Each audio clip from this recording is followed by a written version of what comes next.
Madam Chairman, can we call the meeting to order? Go for it.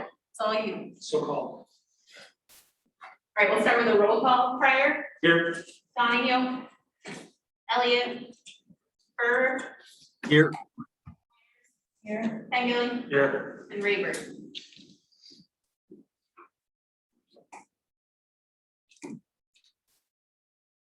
Mr. Chairman, on to new business. Mr. Chairman, on new business. New business? It's like I pulled my mask out so I could hear better. I just wondering why you dropped your mask. It's like, I think that went through a second. It's like, okay, that's not how it works, man. Okay, you have a party going on. I'm sorry, go ahead. No, it's you. So, how about the minutes? Yeah, There we go, thank you, Pete. You just need a motion and a second to approve. move to approve the minutes. I'll make a motion to approve the minutes. from Second. July. All those in favor? Aye. Aye. Anyone opposed? Do business agenda items, is that next? So new business B is what we would be doing next. Okay, new business B, Yeah. Would you like me to take it away? I would. Oh, committee chair, you are delightful. So hello, everyone. We have a fairly short, as you can see, agenda today. The only item that we will really need to discuss is the improvement project application that was in your packet. I hope that you all received the updated memo this afternoon. Thank you, Martha, for making those adjustments. There was a little bit of confusion with regard to the budget, but we have clarified it, and so the new memo is the correct amount that Boise State and the city are seeking levy funds for, if that makes sense. So I'm gonna kind of tee this up a little bit. And we are not going to be asking for a recommendation at this time. This will probably be something we revisit next month, so you have time to review the application and submit any questions you have to me. The project before you today and for your consideration is a joint proposal between the city of Boise being, the Parks and Rec Department and Public Works, and Boise State University. We have Martha Braybeck, our Foothills Restoration Ecologist, and Steve Hubble with the Environmental Manager. Is that right? Climate Action Manager. Climate Action Manager, I apologize. Climate Action Manager with Public Works, here to address any questions. I'll go ahead and just kind of provide a summary of the application, and then as you move through it, if there's anything that pops up, they can address any details. And then, of course, over the course of the month, if you have further questions, feel free to email them to me, and I will coordinate with the partners internally and externally to get them answered. About 2 years ago, maybe 3 years ago, we embarked on a restoration effort in Holt Gulch to remove Russian olives and replace them with native trees and shrubs and flowering plants. And through the course of discussions on that project, one of the things that came up was trying to figure out how we could quantify the ecosystem benefits of planting trees. And by ecosystem benefits, I mean carbon sequestration potential and even potentially carbon credits. And over the course of those conversations, we realized as a team that there's not good data available to help us identify the carbon sequestration potential of our open space reserves. So while we have data to allow us to define the potential in wooded areas and agricultural areas, we don't have data that says, here's how much carbon you could potentially sequester in soils, in shrub habitat or grassland habitat. And it turns out we're not the only people who are interested in this question. Boise State University has researchers who would also like to add to the scientific community by providing some of this data. And so that's sort of the background of how this proposal, germinated. Was really a data gap. And then a group of scientists who also were interested in seeking that information. And then along came our climate action roadmap, which has some specific goals in it related to how the city is mitigating its carbon use and defining the carbon benefits that we are providing. So I'm giving you a very, very non-technical description of what is a very technical process. So take your time as you're reviewing it to read through, make some notes. This is the first science-related proposal that has been before you. We will not be getting necessarily a restoration project out of it like we have in most of the other proposals, but we will get information that would help us meet multiple goals across many city initiatives. So that's sort of the framework and summary. Please take your time over the course of the next month to look through the application, like I said, and come up with any questions. Do you have any questions at this time for either Steve with regard to the climate nexus or Martha with regard to how this, how the science will work? Leave it at that. Thank you. So are you guys, is this gonna like create some template for the foothills end? Is that what the idea is? Template meaning, Template for how to test what the soils are? yes, it could be used to make inferences in other safe step environments about carbon sequestration in shrub and grassland, yes. Because I'm just curious, because the US Soils Conservation Service, do they have like a template that you can use, or is there something that's already out there? So this is Dr. DeGraff, who will be here to present in a month from now. There is some understanding of carbon in sagebrush steppe ecosystem from vegetation, from using LiDAR, from using remote sensing, from using mapping. However, 60 to 70% of the amount of carbon stored is actually in the soil. And so there has never been testing done on soils in the Boise foothills to see what the carbon sequestration is what kind of carbon sequestration is occurring below the soil surface. But that's where most of the carbon is stored. So yes, there is some templates out there. There are some remotely sensed tools that different science organizations have produced, but that is all based on remote sensing, which is only telling a fraction of the story. Great question. Yes. Even better answer. I guess I can have a question. What is the sort of the end game here? Is it, I mean, are you gonna try to claim carbon credits, or is that typically for new sequestration or new capture, not existing? My take is that we're looking to potentially quantify the benefits of future restoration projects from a climate or a carbon emissions sequester perspective. I think we're also, maybe in a weird way, this is a bit of a marketing project, because I think potentially once we have this information, we could go to partners who might be interested for their own purposes, whether it's corporate or institutional, in some type of carbon sequestration activity, and say, hey, the city has land available that's denuded, it needs soil or vegetative improvements. Would you be interested in partnering on that? And then potentially they could capture the benefit of the carbon sequestered.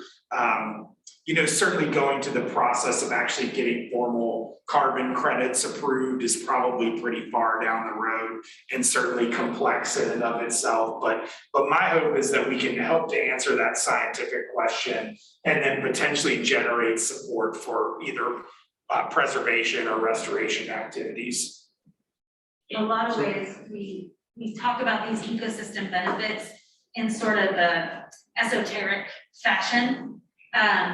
Other than the market value, we don't really have a way to define the value of these open space reserves from a climate perspective or from a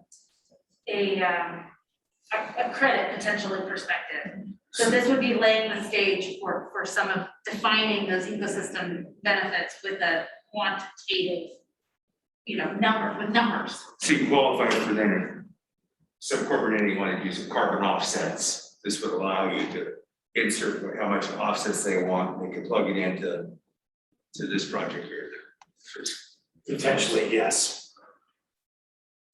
And further, we're hoping to have a carbon map that could guide restoration that the city of Boise would pursue. So for example, if Call 669-900-9128. Hi, Scott. 669-900-9128. So for example, if we had a carbon map of open space properties, we might be able to target specific areas where we knew there would be not only habitat benefits, but climate benefits to sequestering more carbon in those targeted areas. I think I'm going over I'm almost saying the same question again. So is there a data set that's the standard that is now used for acquiring carbon offsets? Is that going to be a blanket?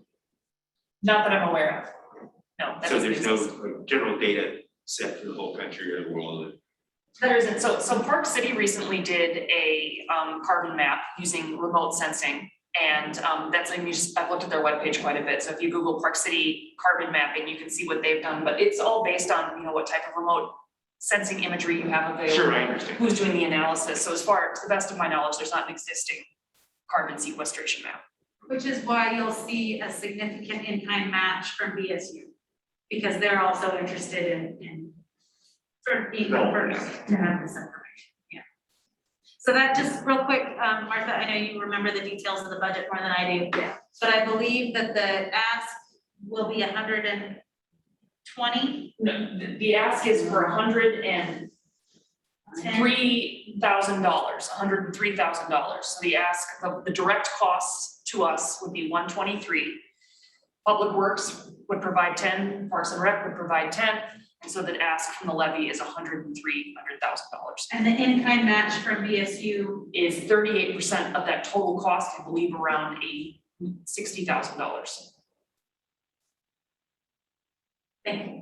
So would an example be something like, to follow along, we tore out all these Russian olives, and we could plant X plant, or we could plant Y plant, tree that are both native, but one has a higher carbon sequestration than the other, something like that. We more or less tried to Use it for decision making. Correct, and we more or less tried to do that with this initial conversation that we had 3 or 4 years back. We were trying to quantify how much carbon could be sequestered in this restoration project, but we found out that there was no data that existed that could guide that decision making. So you mentioned Dr. DeGraff was gonna present next month? So, Or is that what yeah, you're thinking? if you want. Wow. I figured what we'd do today is introduce the Right. proposal, give you some time to digest it, Right, and then bring in the BSU partners next month, if that's what the committee would like. Because they can answer very detailed questions about, how they're going to accomplish this, what it can provide to the scientific community. Maybe not as much what it can provide to the city, do you know what I mean? Because we have our own frame of Yeah. reference and interest right, from a policy perspective. yeah, But I didn't want to start there because it's hard for me sometimes to follow.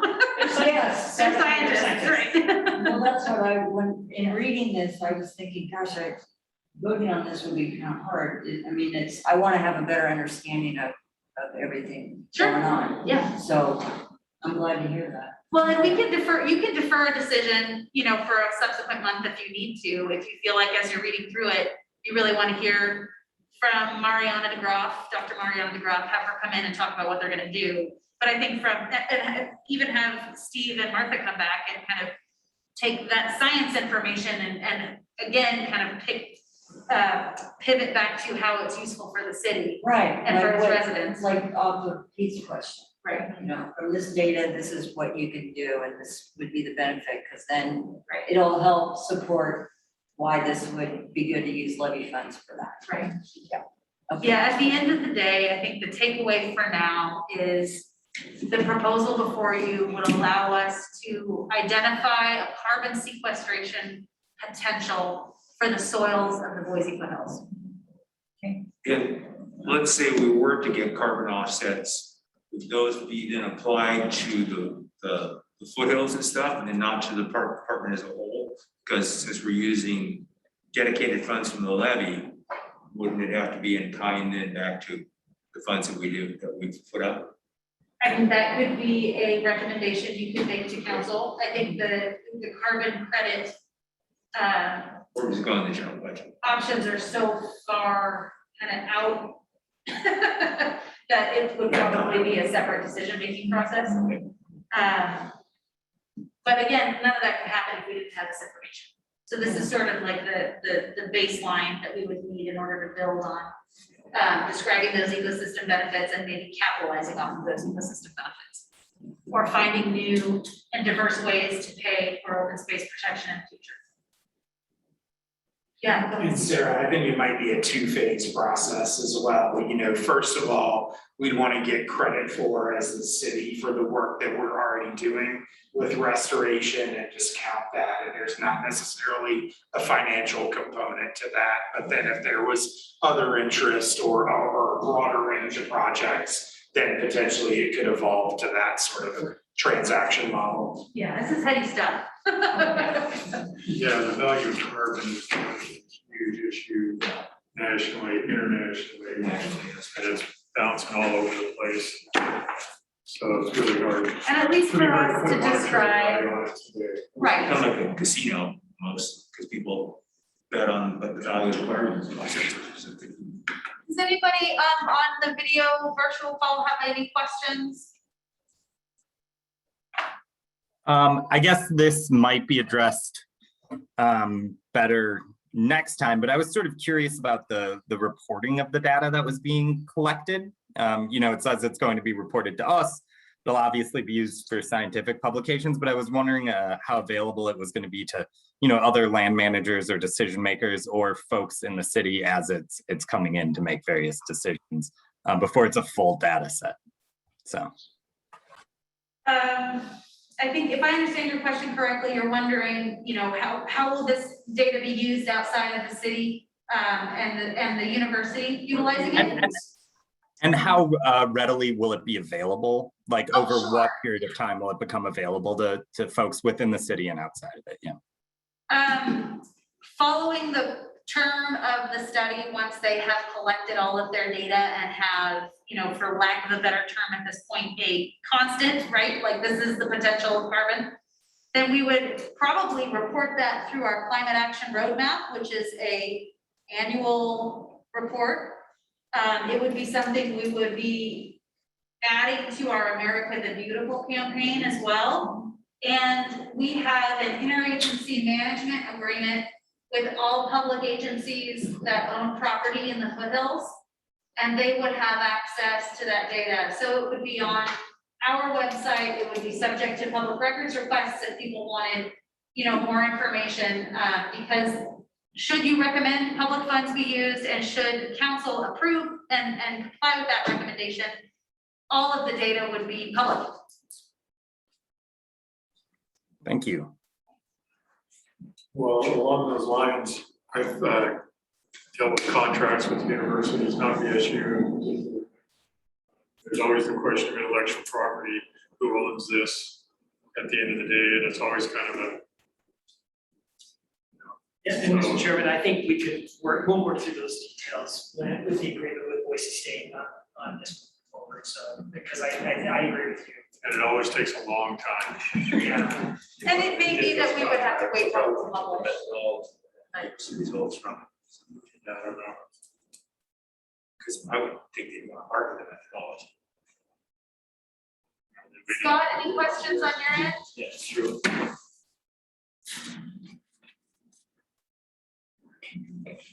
Okay, well, thank you for your consideration.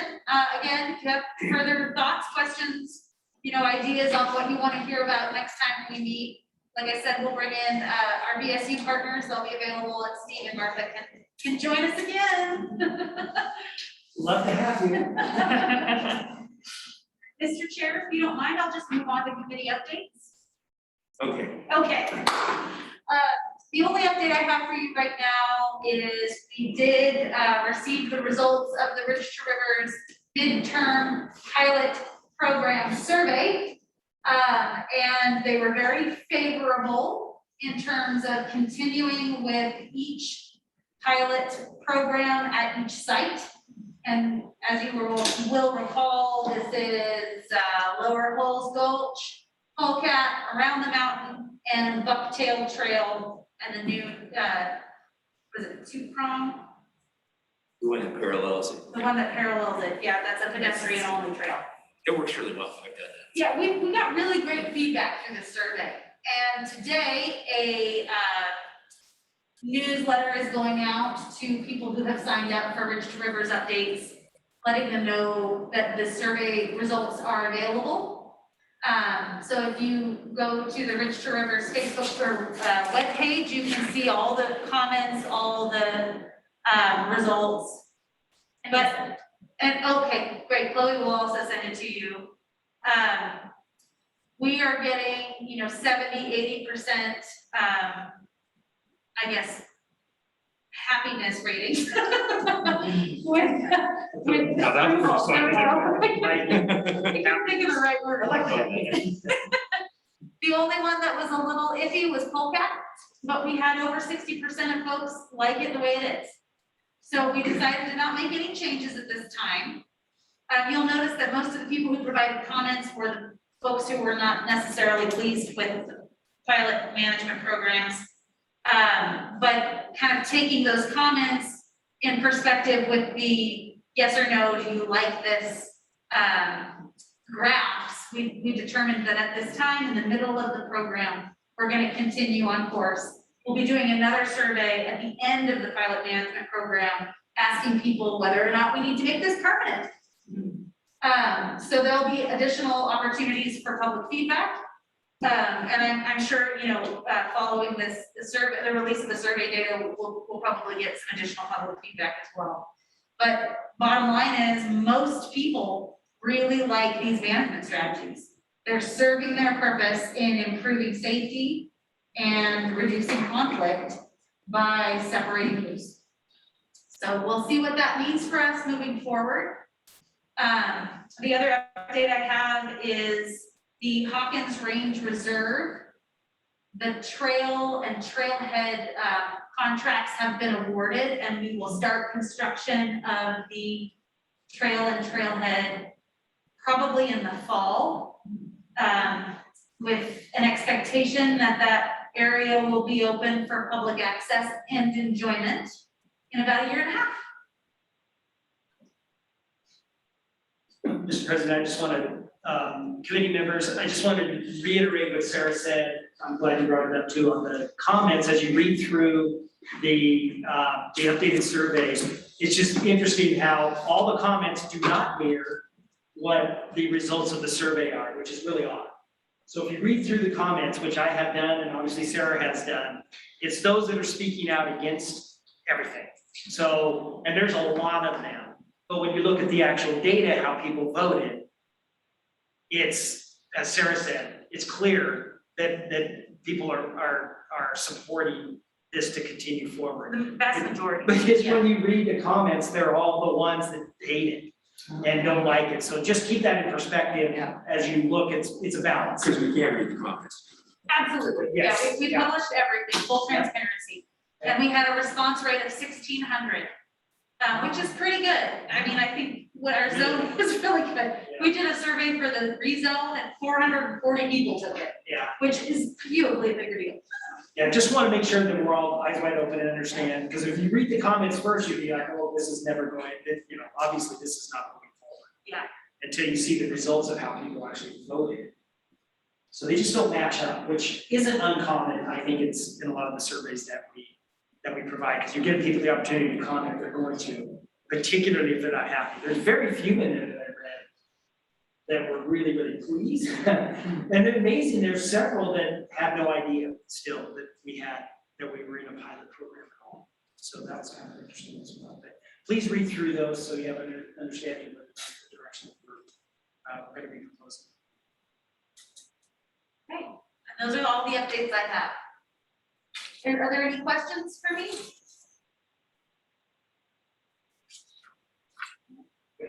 Mr. Chairman? Are there any questions? Do we just go ahead and move on? Because we don't need to go into an executive session. I would like about 5 minutes of your time, if you don't mind, executive Okay. session. Michelle, could you? That's your motion, sorry. So I'd like to have, is there a motion to get out of the regular I'll make a meeting and go motion- into executive session? I'll make a motion to leave our regular session and enter executive session. All those in, oh, yes, is there a You second? need to read Read it. the Yeah, little so if you flare. read that. Sorry, Michelle. No, it's okay. I'm gonna last. Okay. Pursuant to Idaho Code 74-2061 to acquire or an interest in real property which is not owned by a public agency and in Idaho Code 74-206(1)(f) to communicate with legal counsel to the public agency to discuss the legal ramifications of and legal options to pending litigation or controversy not yet being litigated, but imminently likely to be litigated. Give it a second. Good job. Second, Thank you, Mark. See you, Martha. Yeah. Crier, Here, Donahue. Byrne, Here. and Gilly, here. and Rayburn.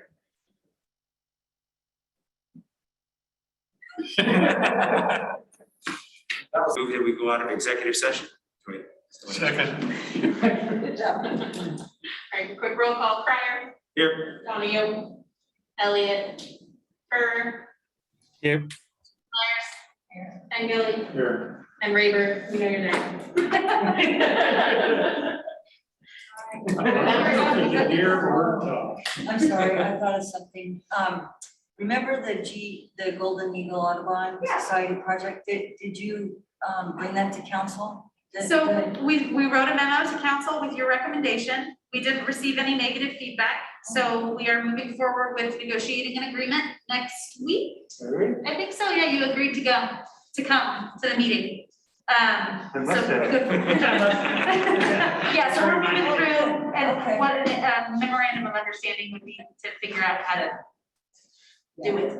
Okay, that's good. Yeah, it's all good. That's just a motion to adjourn.